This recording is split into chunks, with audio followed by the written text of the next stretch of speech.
આચાર્ય શ્રી સંજયભાઈ પટેલે ગામના નાના મોટા તમામ વડીલોનું હાર્દિક સ્વાગત કર્યું. તેમણે શાળાની પ્રગતિ અને શૈક્ષણિક પ્રવૃત્તિઓ વિશે સૌને માહિતી આપી. તેમણે સક્ષમ શાળા પુરસ્કાર વિશે વડીલોને વિગતવાર સમજ આપી. આ પુરસ્કાર શાળાની ગુણવત્તાસભર કામગીરી અને શ્રેષ્ઠ શૈક્ષણિક વાતાવરણને પ્રોત્સાહન આપે છે. શાળાના વિકાસમાં શિક્ષકો, વિદ્યાર્થીઓ, વાલીઓ અને ગ્રામજનોનું મહત્વનું યોગદાન છે. તેમણે વડીલોને શાળાની દરેક પ્રવૃત્તિમાં સહયોગ આપવા વિનંતી કરી. ગામના વડીલોનો અનુભવ અને માર્ગદર્શન શાળાની પ્રગતિ માટે ખૂબ જ ઉપયોગી છે. તેમણે સૌને બાળકોના શિક્ષણ અને સર્વાંગી વિકાસ માટે સાથે મળીને કાર્ય કરવા આહ્વાન કર્યું. શાળાને સક્ષમ અને શ્રેષ્ઠ બનાવવા માટે ગ્રામજનોનો સહકાર સતત મળતો રહે તેવી આશા વ્યક્ત કરી.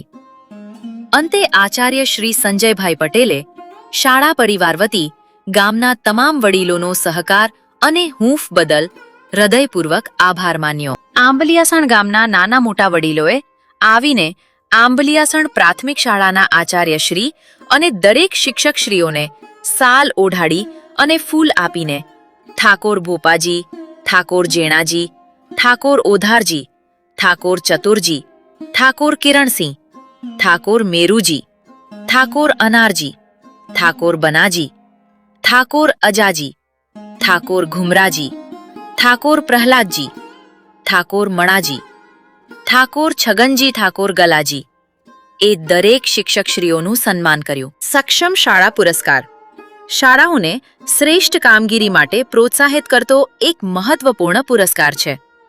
આ પુરસ્કારનો મુખ્ય હેતુ શાળાઓમાં ગુણવત્તાયુક્ત શિક્ષણને પ્રોત્સાહન આપવાનો છે.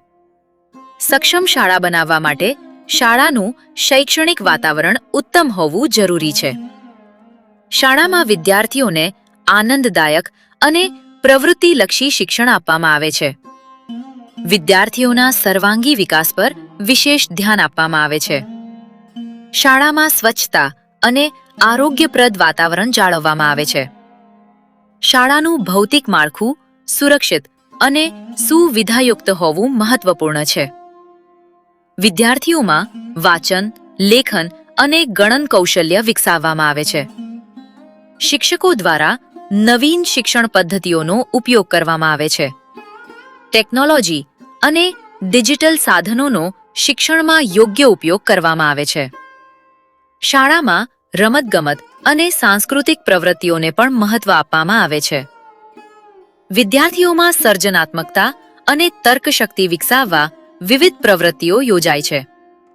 શાળામાં વૃક્ષારોપણ અને પર્યાવરણ સંરક્ષણ અંગે જાગૃતિ ફેલાવવામાં આવે છે.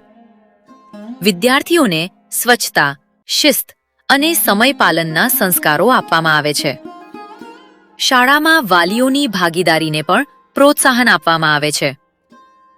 શાળા વિકાસ માટે શિક્ષકો, વાલીઓ અને સમુદાય સાથે મળીને કાર્ય કરે છે. વિદ્યાર્થીઓની વ્યક્તિગત જરૂરિયાતો અને ક્ષમતાઓને ધ્યાનમાં રાખીને શિક્ષણ આપવામાં આવે છે. શાળામાં બાળમિત્ર